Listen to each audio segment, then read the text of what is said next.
Hi Terra Nova friends, welcome back for Chapter 9. We are going to do a little recap of what we read in Chapter 8.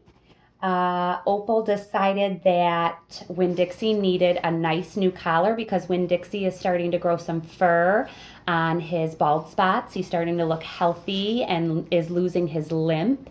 And so she went to Gertrude's Pets to get him a new leash and collar, but it was too expensive. So she asked Otis, who worked there, if she could pay him on an installment plan where she gave him some of her allowance whenever she got it to pay off the collar and the leash, but he said no, his manager wouldn't like that too much. So she said, can I work here? And she would sweep up and clean up.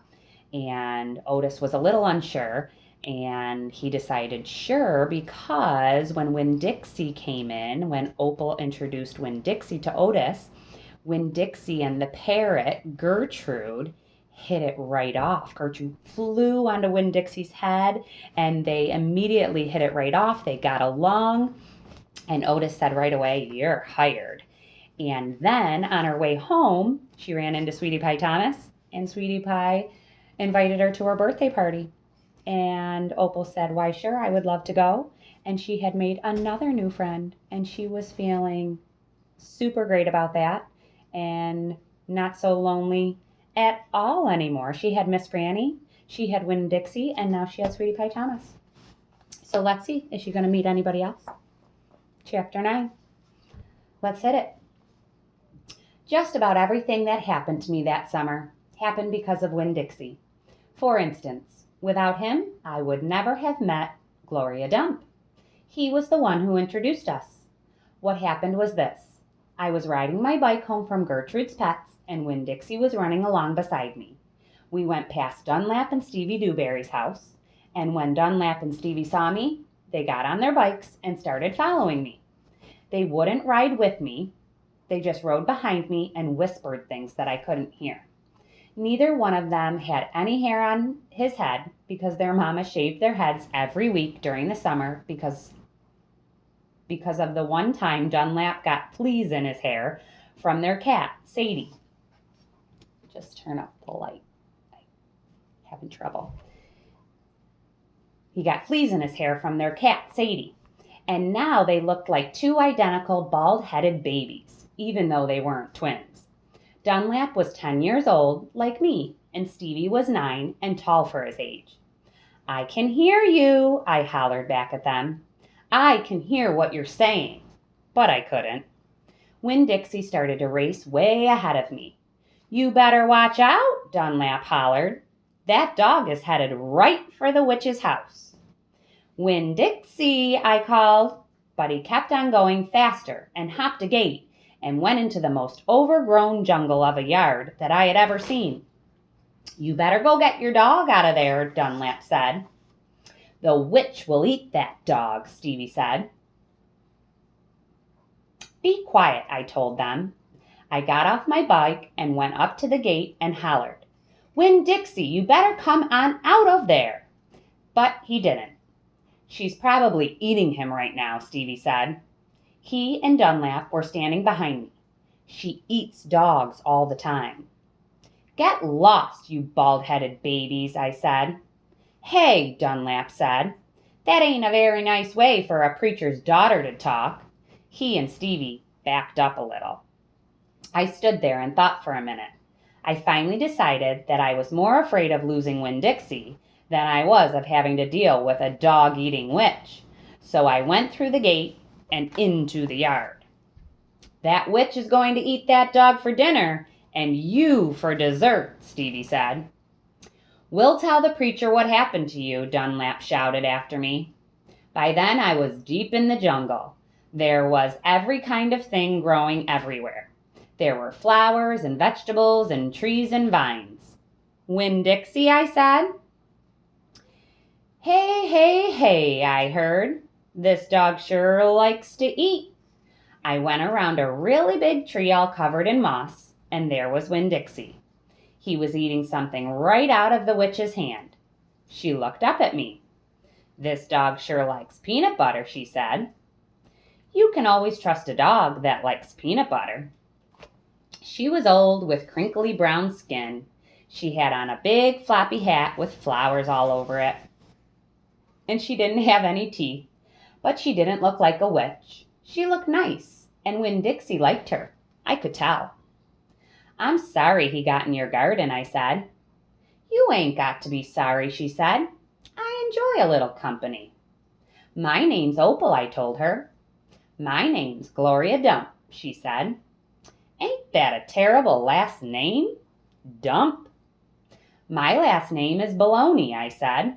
Sometimes the kids at school back home in Whatley called me lunch meat. "Ha!" Gloria Dump laughed. "What about this dog?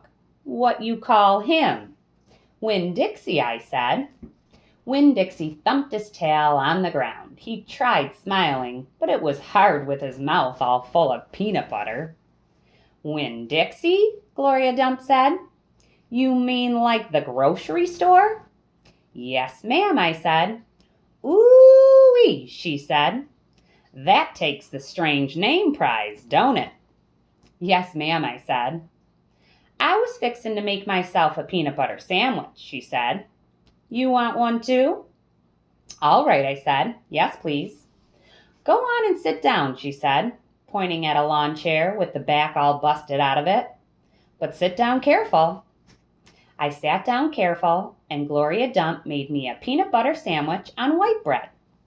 Then she made one for herself and put her false teeth in to eat. When she was done, she said to me, "You know, my eyes ain't good at all.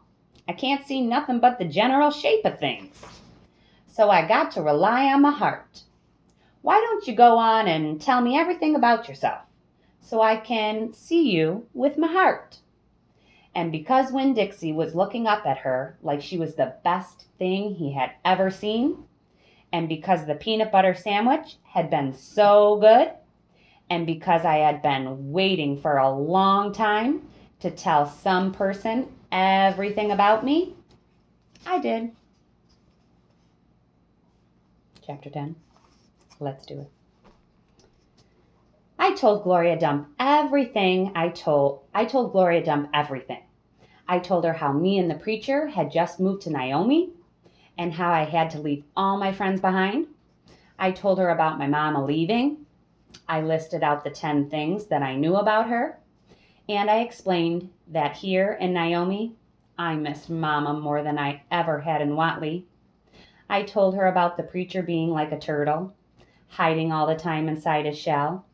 I told her about finding Winn-Dixie in the produce department and how, because of him, I became friends with Miss Franny Block and got a job working for a man named Otis at Gertrude's Pets and got invited to Sweetie Pie Thomas's birthday party. I even told Gloria Dump how Dunlap and Stevie Dewberry called her a witch.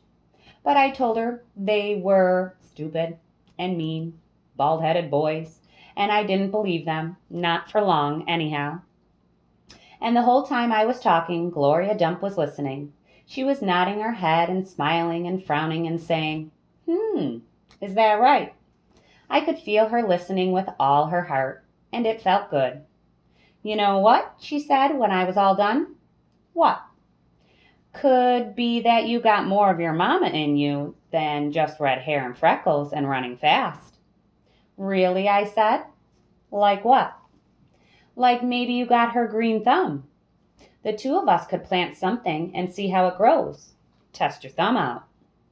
"Okay," I said. What Gloria Dump picked for me to grow was a tree. Or she said it was a tree. To me it looked more like a plant. She had me dig a hole for it and put it in the ground and pat the dirt around it tight, like it was a baby and I was tucking it into bed. "What kind of tree is it?" I asked Gloria Dump. "It's a wait-and-see tree," she said. "What's that mean?" "It means you got to wait for it to grow up before you know what it is." "Can I come back and see it tomorrow?" I asked. "Child," she said, "as long as this is my garden, you're welcome in it. But that tree ain't going to have changed much by tomorrow." "But I want to see you too," I said. Said Gloria Dump. "I ain't going nowhere. I'll be right here." I woke Winn-Dixie up then. He had peanut butter in his whiskers, and he kept yawning and stretching. He licked Gloria Dump's hand before we left, and I thanked her. That night, the preacher was tucking me into bed. I told him how I got a job at Gertrude's Pets, and I told him all about making friends with Miss Franny Black and getting invited to Sweetie Pie's party. And I told him about meeting Gloria Dump. Winn-Dixie lay on the floor waiting for the preacher to leave so he could hop up on the bed like he always did. When I was done talking, the preacher kissed me goodnight, and then he leaned over and gave Winn-Dixie a kiss too, right on top of his head. "You can go ahead and get up there now," he said to Winn-Dixie. Winn-Dixie looked up at the preacher. He didn't smile at him, but he opened his mouth wide like he was laughing, like the preacher had just told him the funniest joke in the world. And this is what amazed me the most. The preacher laughed back. Winn-Dixie hopped up on the bed, and the preacher got up and turned out the light. I leaned over and kissed Winn-Dixie too, right on the nose. But he didn't notice. He was already asleep and snoring. Chapter 11 on Monday. Have a great weekend. Enjoy your family. Rest, relax, have fun. Get outside. Hopefully it's good weather. And enjoy yourselves. See you on Monday. Bye.